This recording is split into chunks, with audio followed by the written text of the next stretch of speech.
Hello and welcome to my kitchen. Today we are going to be making buffalo burgers. Buffalo burgers are a classic Western fare.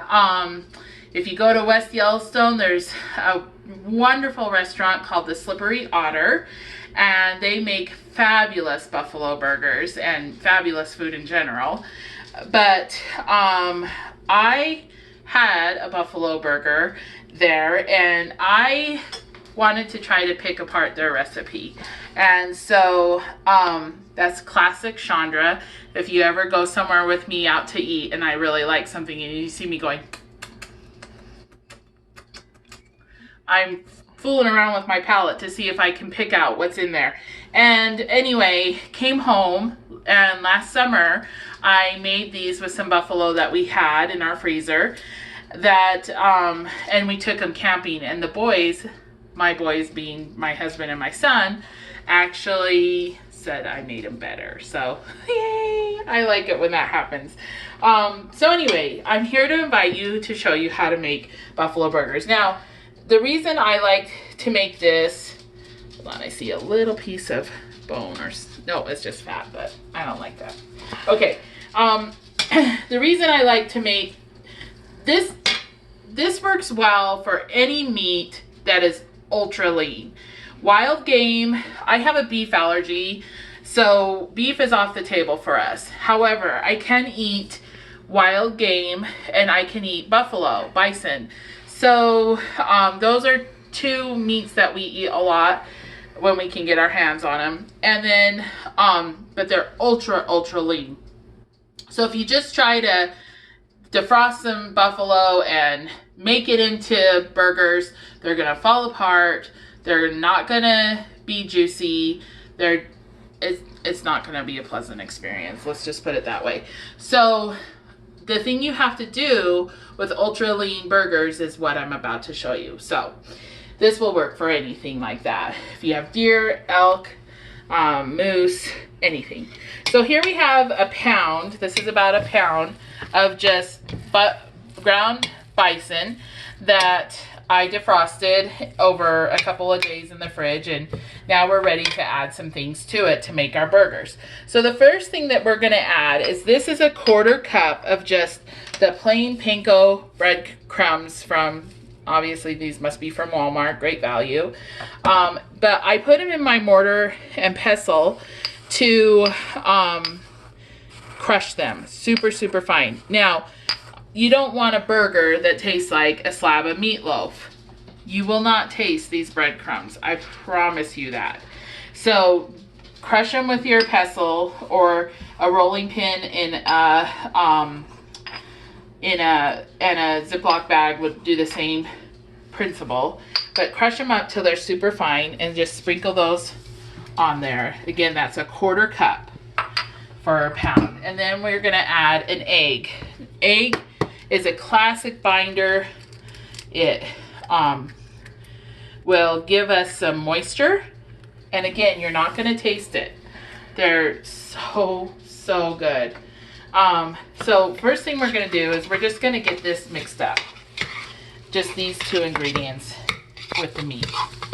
And so just with a spoon, just get those all mixed together.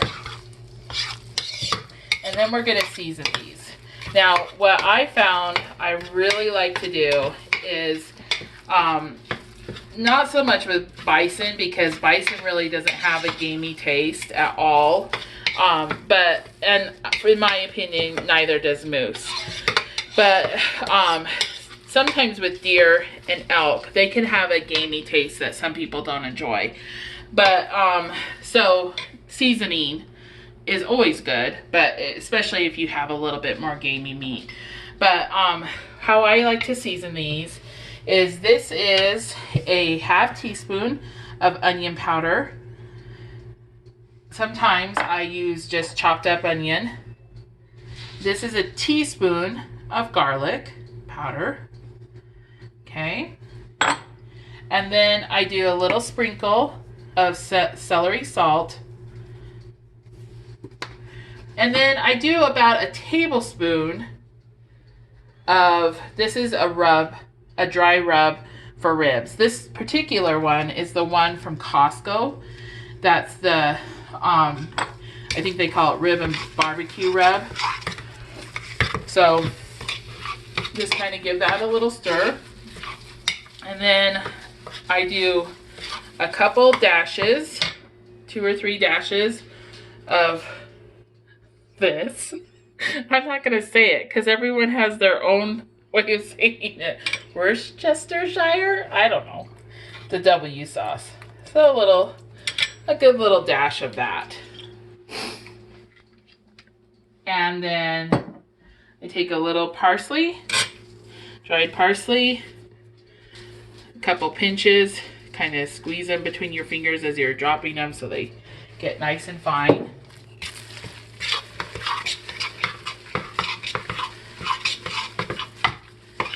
Perfect. And then here is another secret ingredient. You can see that, you know, this just looks like ground beef now. That breadcrumb and egg really help to bind that ultra lean meat into a workable patty. And I'm telling you guys, these are the moistest, juiciest burger you'll ever have. The boys love them. Okay, and then, but here's what I like to do. I take about a cup of shredded cheddar cheese and I just work that in. Ooh, raw meat. Yeah, that's right. Remember, we're hands-on cooks and bakers. We're not squeamish or frilly little girls. We're Western women. We can handle a little bit of raw meat in our hands. Okay, so you can see, you know you have the right mixture when, and again, this was a pound, so if you've got a bigger family to feed or more people to feed, just double the egg, you know, triple the egg, whatever. Same with the panko crumbs, but this mixture is perfect. Look at how that's sticking together. You can smell it. Obviously we can't taste to see if we've got the right seasoning, but it should smell seasoned. It should smell like garlic and onion and pepper and, you know, just all those wonderful herbs that we put in there. So I'm gonna wash my hands and then I'm gonna show you how to hand patty them. Okay, we are back. My hands are clean and we're ready to hand patty some burgers. One thing I wanted to mention to you, this bison that we have, we get at the trading post out here in Fort Hall. My husband Brian is a tribal member, and so his tribe manages a herd that we are able to get buffalo meat from, and so are you. So that is available there if you ever want to try this. You will love it. You will not be disappointed. Okay, so what we're gonna do is I like to do big burgers. So we are gonna do roughly third pound burgers. We're just gonna split this in thirds, roughly. So yeah, that feels about right. The key to hand pattying a burger patty that will stay together and not fall apart on the grill is, in addition to the egg and panko crumbs like we talked about, is also you just want to really smash it. So you can see that I'm just working that air out of it I am squeezing with all my might this round ball of meat to get any air that's trapped in the center towards the edge and out of the burger. And once you've done that, you're just going to take a wax paper on the countertop and get it to, you'll have minimal shrinkage because this burger is so lean. So you're not going to have a whole lot of shrinkage, but you want a nice thick burger. So that's, I'm saying it's about 1 inch thick. And we're just going to plop it on another piece of wax paper. And then, oh, sorry, Brian, that's probably a terrible shot on my arm. And then just cover it. And we're just going to keep doing that until we've got 3 burgers. Now, one thing I wanted to talk to you about is as you're doing this, squeezing out the air, but one thing I wanted to talk to you about is freezing these. So what I did when I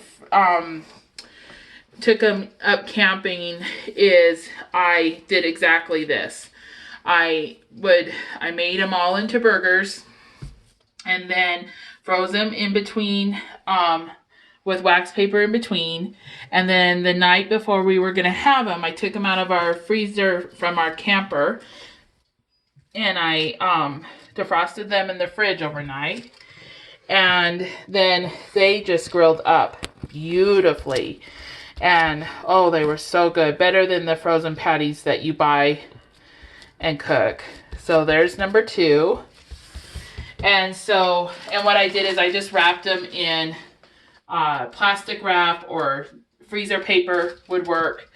And you can do that if you want to make a bunch ahead for summer barbecues here at the house too. So then you can have them. I'm sure that even though our buffalo meat out here is kind of pricey, it's way cheaper than going out for a buffalo burger, let me tell you that. And honestly, they are much, much better.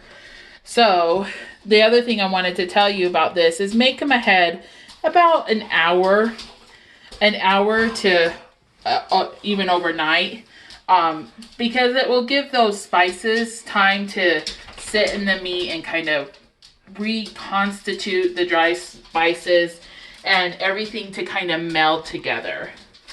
This one will end up being mine because it's a little bit smaller than the other 2.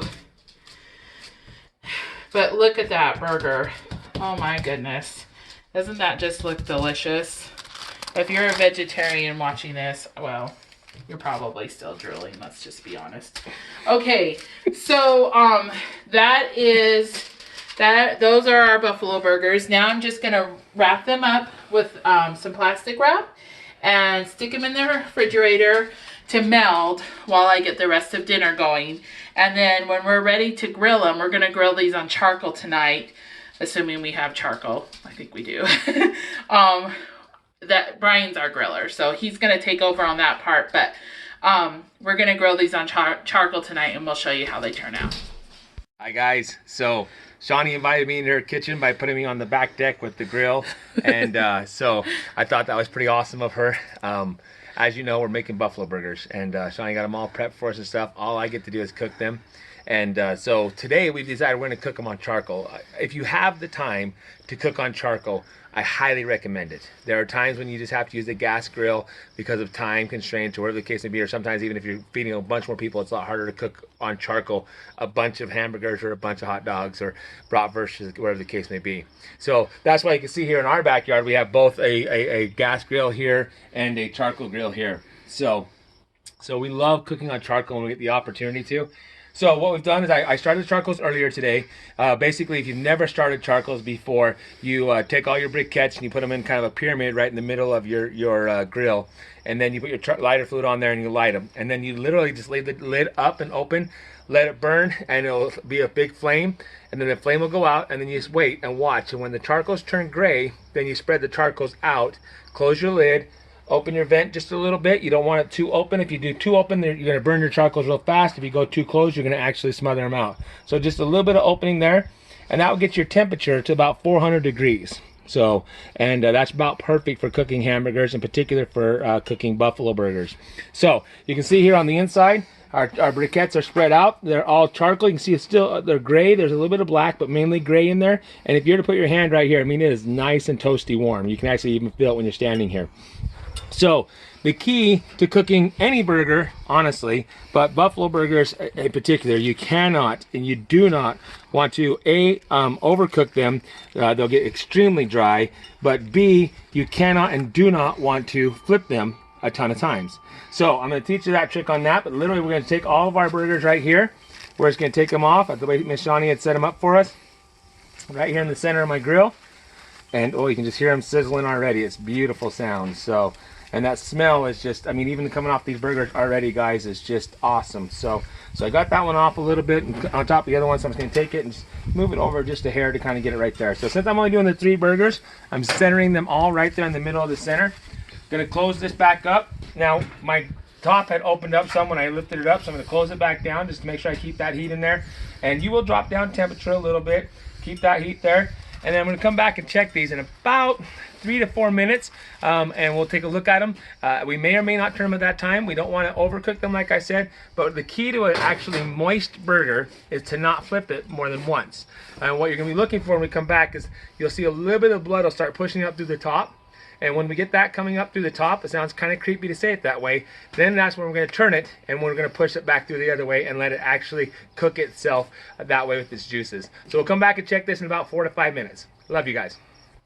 Okay guys, we're back. It's been about 5 minutes. We're going to take a look at the burgers real quick. I have a feeling though there's kind of my temperature is hanging out right now about 350 give or take. So I have a feeling we might have to be about 2 more minutes longer on these. So I'm just going to open up the grill and kind of shine down in there for you so you can see what we got going on though, okay? Yeah, you can see we're starting to brown a little bit on those burgers there. Not real hot, but and you can't see a whole lot of blood pushing through yet. So we're gonna go ahead and just give it about another 2 more minutes or so, and then we'll come back and check at it. Okay guys, so it's actually been about 8 minutes now. Because we're dealing with buffalo, it's a little bit leaner than your beef would normally be. We're not gonna get as much blood, but you can kind of see, if you look right here, you can kind of see some of that moisture right there.